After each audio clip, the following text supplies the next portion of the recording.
बिस्मिल्लाहिर्रहमानिर्रहीम। हमारा और आप लोगों का जो नेक्स्ट ग्लैंड है इसको हम और आप लोग गोनेड्स हम और आप लोग इसको कहते हैं। ये जो गोनेड का लफ्ज़ है मेडिकल साइंस में और पर्टिकुलरली एंडोक्राइनोलॉजी में ये कोलिकुल लफ्ज़ है। कोलिकुल का मतलब ये है मोटा लफ्ज़ है।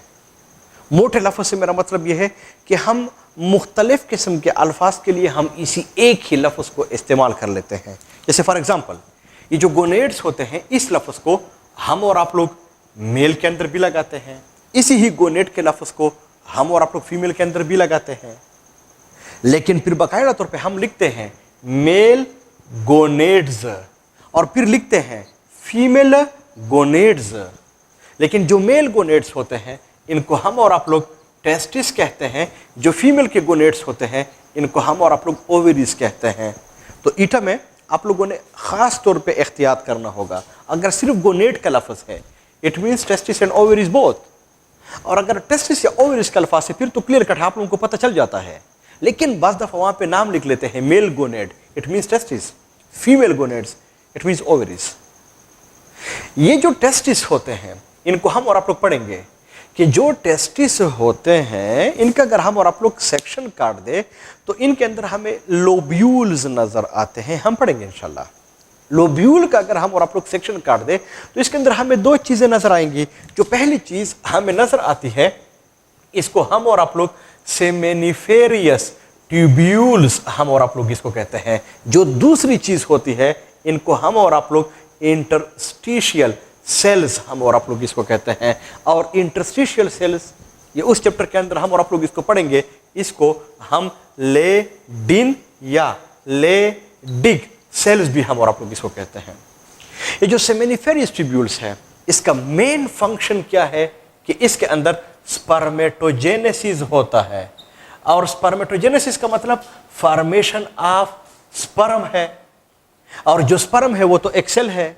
इसका मतलब ये हुआ कि जो मेल गोनेड्स होते हैं जिसको हम और आप लोग टेस्टिस कहते हैं इनके अंदर सेल्स बनते हैं, और सेल की स्टडी को हम और आप लोग साइटोलॉजी कहते हैं। इसका मतलब कि टेस्टिस साइटोजेनिक है,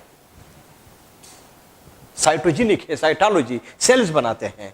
लेकिन अगर हम और आप लोग इंटरस्टिशियल सेल्स को देख ले तो इनका सिर्फ और सिर्फ एक ही फंक्शन है। यहां पे एक हार्मोन बनता है और उस हार्मोन को हम और आप लोग टेस्टोस्टेरोन हार्मोन हम और आप लोग इसको कहते हैं। एंड यू नो कि जो हार्मोन होते हैं इनको जो बनाते हैं वो ग्लैंड्स होते हैं। इसका मतलब कि जो टेस्टिस हैं वो ग्लैंड्स भी होते हैं। लेकिन टेस्टिस सेल्स बनने के अलावा, हार्मोन बनने के अलावा ये सेक्सुअल ऑर्गन भी है। तब जाके मैंने इसके बीच में सेक्स का लफ्ज़ भी लगा दिया है। तो इसका पूरा नाम हो जाएगा साइटोजेनिक सेक्स ग्लैंड्स। इसलिए अगर आप लोग आगे जाएंगे तो बाज़ दफ़ा टेस्टिस के लिए हम जो लफ्ज़ लगाते हैं वो साइटोजेनिक सेक्स ग्लैंड्स का भी होता है। इस चैप्टर में हम और आप लोग जिस चीज़ के बारे में हम और आप लोग पढ़ रहे हैं वो ग्लैंड्स है, वो हार्मोन्स हैं। इसका मतलब कि हम और आप लोग इधर पे टेस्टोस्टेरोन के फंक्शन को हम और आप लोग ज़रूर पढ़ेंगे कि टेस्टोस्टेरोन का फंक्शन क्या होता है, हम और आप लोग स्पर्म वगैरह कैसे बनते हुए, इनका स्ट्रक्चर कैसे होता है। इन चीज़ों से हमारा और आप लोग का फिलहाल कोई कंसर्न नहीं है। इसको हम और आप लोग रिप्रोडक्शन चैप्टर के अंदर हम और आप लोग इनको पढ़ेंगे। दूसरे साइड पे जो गोनेड्स होते हैं शाबाश से, इनमें भी दो किस्म की चीज़ें होती हैं। एक को हम और आप लोग oogenesis कहते हैं। एंड यू नो कि oogenesis हम और आप लोग फॉर्मेशन ऑफ ओम या एग को हम और आप लोग कहते हैं। क्लियर, ये हो जाता है फॉर्मेशन ऑफ ओम या एग। जबकि दूसरा जो काम है इन ओवरीज का वो ये है कि ये हार्मोन नहीं, हार्मोन्स को भी बनाता है। और जो हार्मोन्स बनाते हैं वो दो होते हैं। इनमें से एक को हम और आप लोग एस्ट्रोजन कहते हैं, दूसरे को हम और आप लोग प्रोजेस्टेरोन हम और आप लोग इसको कहते हैं, प्रोजेस्टेरोन हम और आप लोग इसको कहते हैं। तो अगर आप लोग टेस्टिस को देख ले वो एक हार्मोन सीक्रेट कर रहा है, जो ओवरीज होते हैं वो दो हार्मोन सीक्रेट करते हैं। इनमें से एक को हम और आप लोग एस्ट्रोजन, दूसरे को हम और आप लोग प्रोजेस्टेरोन कहते हैं। लेकिन ये बात भी आपके ज़हन में होनी चाहिए कि ये जो चैप्टर है हमारा और आप लोगों का ये ग्लैंड्स के बारे में है, ये हार्मोन्स के बारे में है। तो फिर हम और आप लोग एस्ट्रोजन के बारे में पढ़ेंगे, प्रोजेस्टेरोन के बारे में हम और आप लोग पढ़ेंगे, फॉर्मेशन ऑफ ओम कैसे होता है इनके बारे में हम और आप लोग फिलहाल नहीं पढ़ेंगे। इसका मतलब ये हुआ कि कहीं अगर आप लोग फीमेल गोनेड्स यानी ओवरीज को भी देख ले तो जो ओवरीज होते हैं ये ओम को भी बनाते हैं, और जो ओम है एग है वो भी एक सेल है। और सेल की स्टडी को साइटोलॉजी, इसका मतलब कि जो ओवरीज हैं ये भी साइटोजेनिक होते हैं। लेकिन इनके अलावा अगर आप लोग इनको देख ले तो ये हार्मोन भी बनाते हैं, और जो हार्मोन्स होते हैं इनको ग्लैंड्स बनाते हैं, तब जाके ये ग्लैंड्स भी हो गए हैं। लेकिन इनके अलावा वही बात होगी, सेक्सुअल ऑर्गन्स भी है, तो बीच में मैंने सेक्स का लफ्ज भी लगा दिया है। इसका मतलब कि जो ओवरीज होते हैं ये भी साइटोजेनिक सेक्स ग्लैंड्स होते हैं। तो कहीं एमसीक्यूज के अंदर पूछा गया कि मेल गोनेड्स या टेस्टिस कितने हार्मोन को सीक्रेट करता है? 1। कहीं पूछा गया कि जो फीमेल के गोनेड्स हैं, जिनको हम और आप लोग ओवरीज कहते हैं, वो कितने हार्मोन को सीक्रेट करता है? 2। लेकिन अगर जनरली पूछा गया कि गोनेड्स टोटल कितने हार्मोन को सीक्रेट करता है, सो 1 + 2 + 3। चूंकि हमारा और आप लोगों का कंसर्न हार्मोन से है, तो इनमें हम और आप लोग ये जो एस्ट्रोजन है और जो टेस्टोस्टेरोन है, इनके फंक्शन को हम और आप लोग इकट्ठा पढ़ेंगे। यानी इनके फंक्शन को हम और आप लोग इकट्ठा पढ़ेंगे, फिर इसके बाद हम और आप लोग प्रोजेस्टेरोन के फंक्शन को पढ़ेंगे। टेस्टोस्टेरोन और एस्ट्रोजन के मेन फंक्शंस क्या है, मैं इस चैप्टर की बात कर रहा हूं। एस्ट्रोजन के कुछ फंक्शन और चैप्टर के अंदर भी है, उधर पे भी हम और आप लोग इसको पढ़ेंगे। लेकिन इस चैप्टर के लिहाज से जो ह्यूमन्स होते हैं इनमें कैरेक्टर्स प्रेजेंट होते हैं। कैरेक्टर हमारे साथ 2 तरह के होते हैं, कुछ बॉडी के कैरेक्टर्स होते हैं, कुछ सेक्सुअल कैरेक्टर्स होते हैं। तो याद रख ले, ये बॉडी के कैरेक्टर्स को नहीं, ये सेक्सुअल कैरेक्टर्स को कंट्रोल करते हैं। पर जो सेक्सुअल कैरेक्टर्स होते हैं ये फिर 2 तरह के होते हैं, प्राइमरी सेक्सुअल कैरेक्टर और सेकेंडरी सेक्सुअल कैरेक्टर। तो इनका जो फंक्शन है वो सेकेंडरी सेक्सुअल कैरेक्टर को कंट्रोल करता है। वो जो सेकेंडरी सेक्सुअल कैरेक्टर्स हैं इनको कंट्रोल करने के लिए मेल्स में टेस्टोस्टेरोन है, फीमेल्स के अंदर एस्ट्रोजन है। इसका मतलब कि टेस्टोस्टेरोन का मेन फंक्शन ह्यूमन मेल्स में सेकेंडरी सेक्सुअल कैरेक्टर को कंट्रोल करना है, जबकि जो एस्ट्रोजन होते हैं इसका मेन फंक्शन फीमेल्स के अंदर सेकेंडरी सेक्सुअल कैरेक्टर को कंट्रोल करना है। बहुत जरा आसान है। अब सेकेंडरी सेक्सुअल कैरेक्टर्स होते क्या हैं, अगर आप लोग वैसे देख ले तो मेल और फीमेल में प्राइमरी डिफरेंसेस के अलावा कि ये मेल है ये फीमेल है, आप लोगों को फौरन समझ आ जाती है कि मेल है या फीमेल है, वो तो प्राइमरी डिफरेंसेस हैं। लेकिन सेकेंडरी ये होते हैं, जैसे अगर आप लोग नॉर्मली देख ले तो फीमेल के बाल लंबे होते हैं, मेल के बाल छोटे होते हैं, ये सेकेंडरी है। पर जरूरी नहीं है कि किसी अगर मेल है उसके बाल लंबे हैं और आप लोग इसको फीमेल कहना शुरू कर ले, या कोई फीमेल है उसके बाल छोटे हैं, बॉय कट है और आप इसको मेल कहना शुरू कर ले, नहीं, ये सेकेंडरी है।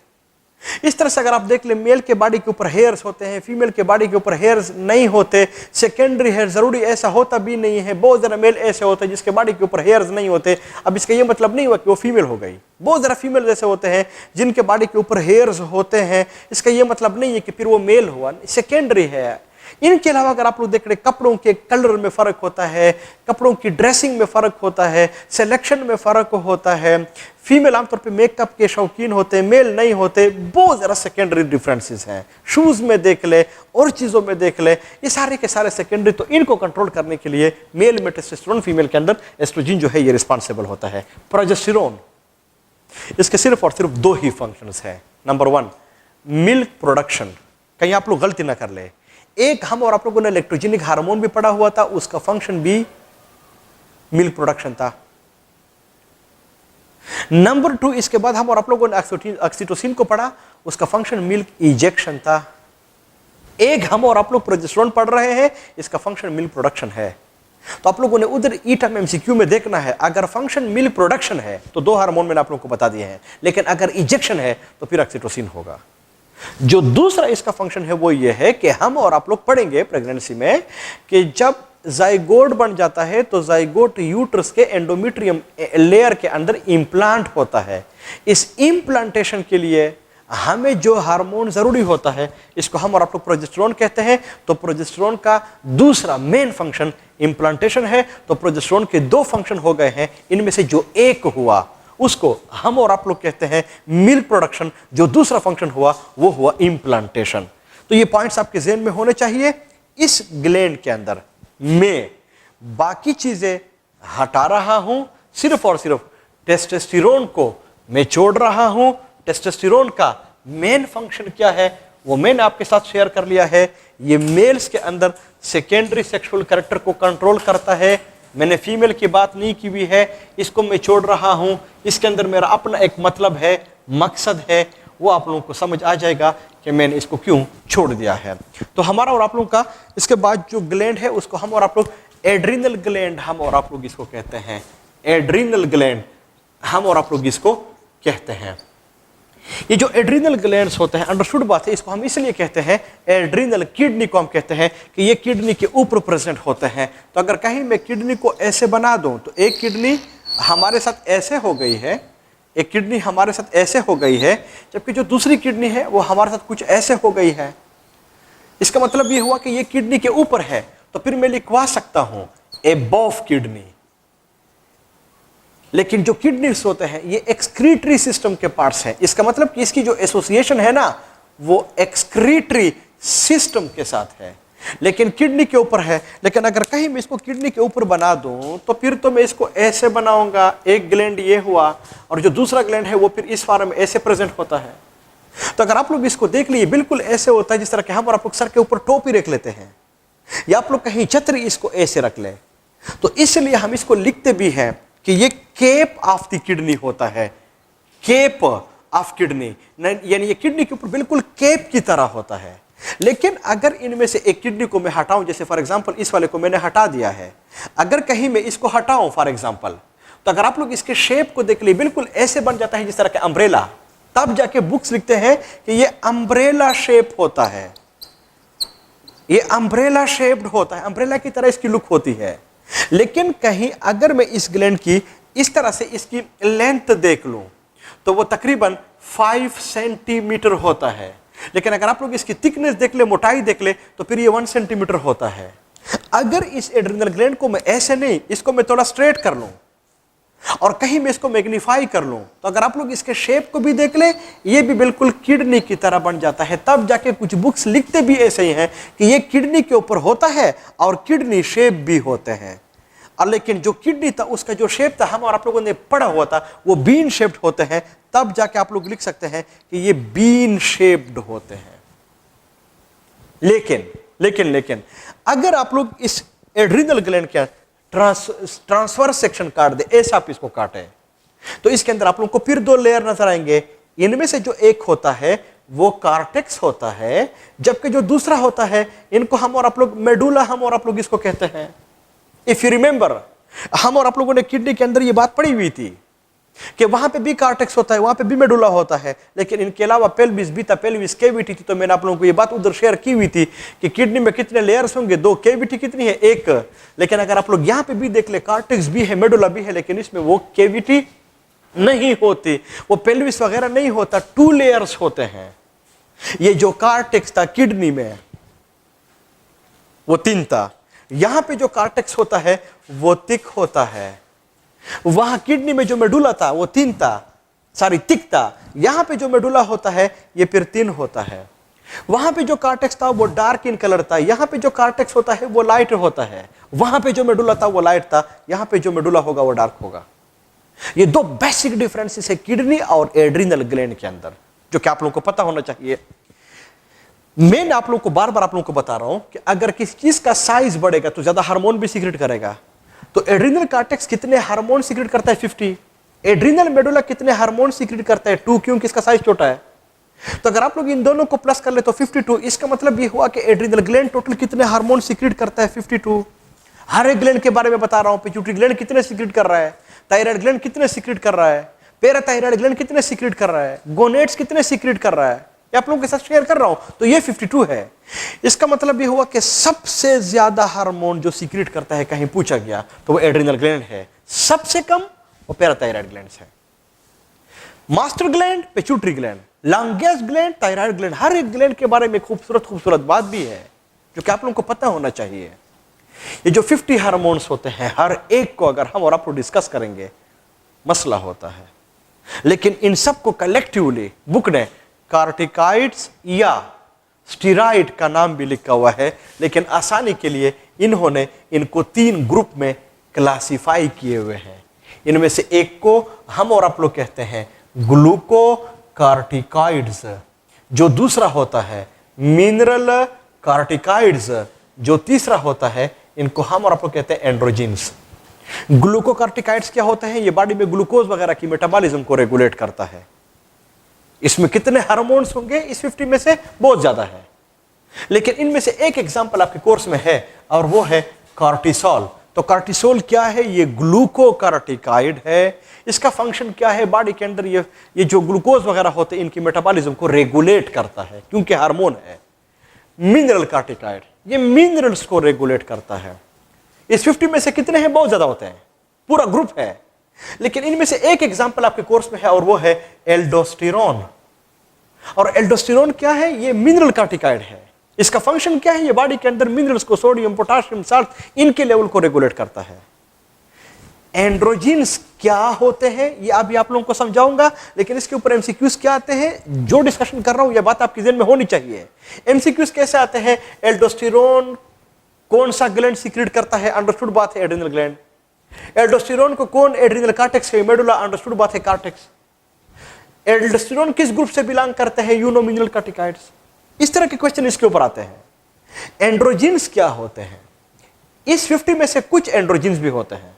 और इन एंड्रोजीन का फंक्शन क्या है? ये ऐसे हार्मोन्स होते हैं जो टेस्टोस्टेरोन नहीं होते। समझने की प्लीज कोशिश कर ले, स्लो स्लो बता रहा हूं। एंड्रोजीन्स क्या होते हैं? ये ऐसे हार्मोन्स होते हैं जो टेस्टोस्टेरोन नहीं होते, पर फंक्शन टेस्टोस्टेरोन की तरह होता है। और की तरह ये अल्फाज मैंने आप लोगों को बार बार समझाए हुए थे कि कुछ लोग माशरे में होते हैं जो वो नहीं होता लेकिन उसकी तरह होता है।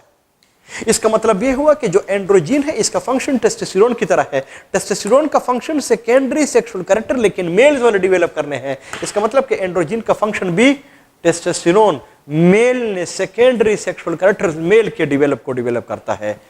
इसका मतलब यह हुआ कि अगर मैं पूछूं कि टेस्टोस्टेरोन की सिक्रेशन मेल के अंदर होगी, हाँ होगी, क्योंकि मेल्स में टेस्टिस है। लेकिन अगर मैं पूछूं कि फीमेल्स के अंदर टेस्टोस्टेरोन की सिक्रेशन होगी, नहीं होगी, क्योंकि वहां पे टेस्टिस नहीं है। लेकिन अगर मैं पूछूं एंड्रोजीन की सिक्रेशन मेल के अंदर होगी, हाँ होगी, क्योंकि वहां पे किडनीज है, एड्रिनल ग्लैंड है, एंड्रोजीन की सिक्रेशन होगी। लेकिन अगर मैं पूछूं फीमेल के अंदर एंड्रोजीन की सिक्रेशन होगी, हाँ होगी, क्योंकि एड्रिनल ग्लैंड तो उधर पे भी है ना। इसलिए अगर मेल में एंड्रोजीन की सिक्रेशन नॉर्मल से ज्यादा हो जाए तो उस मेल में सेकेंडरी सेक्सुअल कैरेक्टर नॉर्मल से ज्यादा डेवलप हो जाएंगे। बॉडी के ऊपर बहुत ज्यादा हेयर्स होंगे, जो है क्या है, आवाज जो होगी वो बहुत ज्यादा मोटी हो जाएगी, थिक हो जाएगी। लेकिन अगर किसी फीमेल के अंदर एंड्रोजीन की सिक्रेशन नॉर्मल से ज्यादा हो जाए तो फिर वहां पे भी सेकेंडरी सेक्सुअल कैरेक्टर लेकिन मेल्स वाले वो डेवलप होना शुरू हो जाते हैं, बॉडी के ऊपर हेयर्स आना शुरू हो जाते हैं। मेलनेस जैसे जो क्या है सेक्सुअल कैरेक्टर्स हैं सेकेंडरी वाले, वो फिर डेवलप होना शुरू हो जाते हैं। नेक्स्ट, ये जो एड्रिनल मेडुला होता है ये सिर्फ और सिर्फ दो ही हार्मोन को सीक्रेट करता है। इनमें से एक को हम और आप लोग इपिनेफ्रिन और दूसरे को हम और आप लोग नार इपिनेफ्रिन कहते हैं, या इसको कुछ लोग एड्रिनालिन और इसको नार एड्रिनालिन भी हम इसको कहते हैं। इपिनेफ्रिन और नार इपिनेफ्रिन इन दोनों का फंक्शन फाइट और फ्लाइट रिएक्शंस में होता है। टेंशन, एंजाइटी, फियर इनको कम करता है, ज्यादा नहीं करता, कम करता है।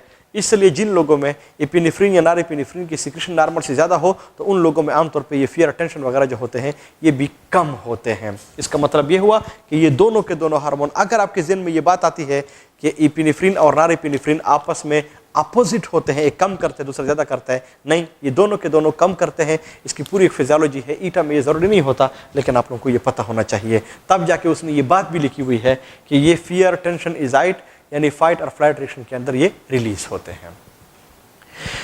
अगर हम और आप लोग एड्रिनल ग्लैंड को हम देख ले तो इसके लिए भी पिट्यूटरी ग्लैंड से, इफ यू रिमेंबर, एड्रीनोकार्टिकोट्रॉफिक हार्मोन तो आता है। और ये बात मैंने आप लोगों को उधर समझाई हुई थी कि इसका फंक्शन क्या है, एड्रिनल ग्लैंड का स्ट्रक्चर कैसे होता है, अम्ब्रेला शेप, बीन शेप्ड। इसको कौन कंट्रोल करेगा? ACTH। लेकिन एड्रिनल ग्लैंड के फंक्शन क्या है? तो वो तो 52 हार्मोन्स को सीक्रेट करता है ना। तो इनमें से जो एड्रिनल कॉर्टेक्स से जो फिक्स 50 हार्मोन सीक्रेट करता है, these are under the control of ACTH लेकिन जो ये दो हार्मोन्स होते हैं इपिनेफ्रिन और norepinephrine, it is not under the control of the ACTH. इसका मतलब कि एड्रिनल कॉर्टेक्स एसीटीएच के कंट्रोल के अंदर है, एड्रिनल मेडुला नहीं है। ये बिल्कुल ऐसे ही है जिस तरह के थायराइड ग्लैंड था, उस थायराइड ग्लैंड के अंदर जो T3 T4 थे वो टीएसएच के कंट्रोल के अंदर थे, जबकि जो कैल्सिटोनिन था वो नहीं था। ये पॉइंट भी बड़ा जरूरी है, आप लोगों को पता होना चाहिए। जो बिल्कुल लास्ट ग्लैंड है जिसको हम और आप लोग पेनक्रियास कहते हैं, उसकी भी आप लोगों को समझ आनी चाहिए। जितने इसके अंदर पॉसिबल एमसीक्यूज थे बनेंगे वो मैंने आपके साथ शेयर कर लिए हैं। जो बिल्कुल लास्ट ग्लैंड है उसको हम और आप लोग पेनक्रियास कहते हैं। बहुत ही आसान है, बहुत ही मजेदार है, फौरन आप लोगों को समझ आ जाएगी। ये जो पेनक्रियास होता है, पेनक्रियास ये नहीं है आखिर में, ये जो पेनक्रियास है नो डाउट ये intestine, small intestine, in large intestine वहां पे ये प्रेजेंट होता है। इसका मतलब ये हुआ कि जो इंटेस्टाइन है वो तो पार्ट है डाइजेस्टिव का। इसका मतलब कि इस ग्लैंड की जो एसोसिएशन है वो डाइजेस्टिव सिस्टम के साथ है, लेकिन वहां पे भी इंटेस्टाइन के साथ है। ये वहां पे लीफ शेप में प्रेजेंट होता है और ये इसके साथ अटैच होता है। अगर कहीं मैं इसको बोर्ड के ऊपर बनाऊं, बहुत ही ज़्यादा आसान है। हाँ, बुक में इसकी बड़ी ज़बरदस्त डिस्क्रिप्शन भी है। तो कुछ इस तरह से होता है। फर्स्ट ईयर में आप लोगों ने डाइजेशन के अंदर भी आप लोगों ने इसको पढ़ा होगा। वहाँ पे दो मेन चीज़ें प्रेजेंट होती है। एक वो एसिनस होते हैं, एसिनस जिनमें एसिनार सेल्स होते हैं, एसिनस बना लेते हैं, इलेक्ट्रोलाइट्स को, वाटर वगैरह को प्रोड्यूस करते हैं। एल्केलाइड इन नेचर होते हैं, 500 to 800 ml per day produce करते हैं, यानी इसका फंक्शन डाइजेस्टिव है। बहुत ज़्यादा हिस्सा इनमें वो एसिनस वाला हो जाता है। इसके अंदर हम बहुत ज़्यादा बातें हम और आप लोग नहीं करेंगे क्योंकि ऑलरेडी आप लोगों ने इसको फर्स्ट ईयर के अंदर पढ़ा हुआ है। पर यू नो कि इसके अंदर सेल्स भी प्रेजेंट होते हैं। वो जो सेल्स होते हैं उनमें से एक को हम और आप लोग अल्फा कहते हैं, दूसरे को हम और आप लोग बीटा कहते हैं। ये अल्फा और बीटा बाज़ दफ़ा किसी जगह पे मास बना लेते हैं और उस मास को हम और आप लोग आइलेट्स ऑफ लेंगर हार्न्स हम और आप लोग इसको कहते हैं।